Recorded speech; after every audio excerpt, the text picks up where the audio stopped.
I needed time to get back to myself. In the late 2000s, it seemed like Keri Hilson was destined to be a huge pop star, but then her career just kind of fizzled out. So what happened to her? Where is she now? From her supposed feud with Beyonce to being blackballed from the music industry. Keri's story is pretty crazy, so let's break it down. When Keri joined the music industry way back in 2006, everyone she worked with knew that she was talented. For those who don't know, Keri isn't just a talented singer. She is also an awesome songwriter. She actually started off by writing music for A-list artists like Mary J. Blige and Chris Brown in 2006, before releasing her own first album in 2009. Some of her songs included hits like Knock You Down and Pretty Girl Rock. These pretty much became global anthems and topped the charts for quite some time. But even though Keri's music was well received, it looks like she didn't know how to work with other stars, because what happened next was totally insane. Did you know that Keri got blackballed in the music industry? Which sounds totally unbelievable. I mean,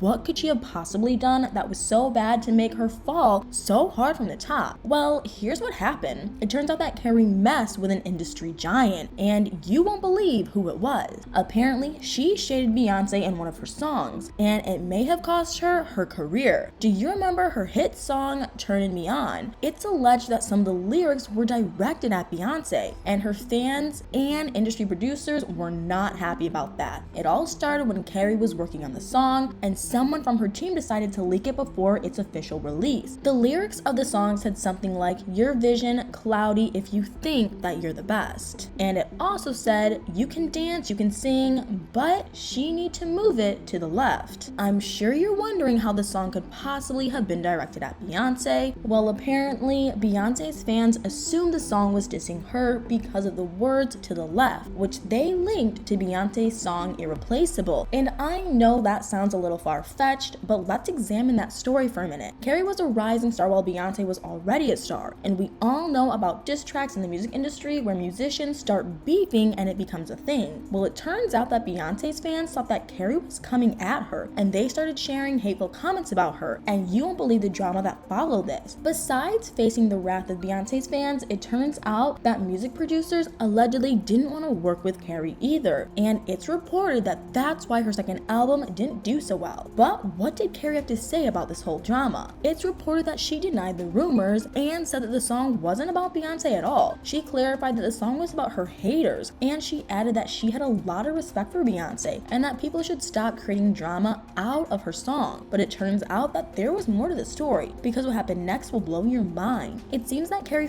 finally showed everyone what she really thought about Beyonce, and it all happened during the 2011 Soul Train Awards. When Keri was asked to hold up the Juicy magazine while on the red carpet, she agreed to take photos while holding up the magazine. But you won't believe what happened next. It's reported that she looked at the magazine and realized that Beyonce and Jay-Z were on the cover. And before people around her knew what was going on, Keri refused to take photos while holding the magazine. In fact, she told the reporter that she couldn't do it, even after agreeing to do it at first. And I don't know about you guys, but the whole thing definitely made it seem like Keri might have had some kind of problem with Beyonce. So what exactly was going on? After many years of denying the story, Keri finally told the truth, and she even revealed why she made a diss track directed at Beyonce. Yes, you heard that right. She actually confirmed that the song was directed at Beyonce, and it turns out that her team was pushing her to do it. Keri said that there were so many people managing her career, and they were all pulling her in different directions. She claimed that she was made to do things she didn't want to do, and even admitted that she should never have agreed to go after Beyonce. Apparently, she felt that she didn't have a choice at the time, but she regrets allowing them to mislead her. Keri said that the drama only pulled her away from music until she couldn't take it anymore. She admitted that she didn't have it in her to fight at the time because she was very young and naive. And it also didn't help that she was also battling some major personal issues. Besides facing backlash from Beyonce fans, it turns out that Keri was also having some serious personal problems. She was battling depression. Keri revealed that she was going through a nasty breakup around the same time she was facing all that backlash. She said that things started going south when she was shooting a music video for Pretty Girl Rock. Apparently, she broke up with a man she'd been in a relationship with since she was 17, and she felt totally lost. Keri said that she didn't know what to do with her life when the relationship ended. She didn't reveal why it ended, but she said that the breakup was so bad she couldn't find joy in anything, including music. Keri said that life started becoming a struggle, and she slowly started sinking into a depression. and you won't believe how bad it got for her. It turns out that this is when she started contemplating leaving everything behind just to find herself, and it looks like that's exactly what she did, because even though she released a second album in 2010 and kept telling the media that she was working on her third album in 2011,